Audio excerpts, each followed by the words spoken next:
జగన్ దంపతులు లండన్ కు చేరుకున్నారు. కుటుంబ సభ్యులతో కలిసి లూటన్ ఎయిర్పోర్ట్ కు చేరుకున్న సీఎం కు అక్కడి ప్రవాసాంధ్రులు ఘన స్వాగతం పలికారు.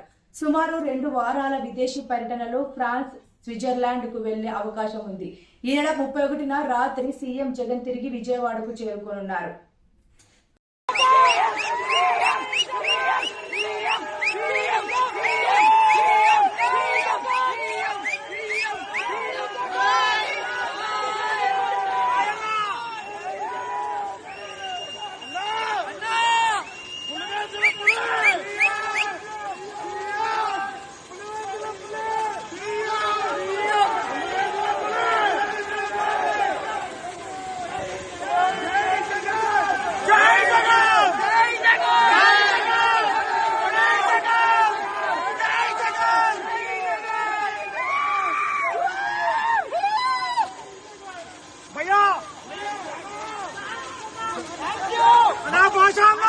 भाषा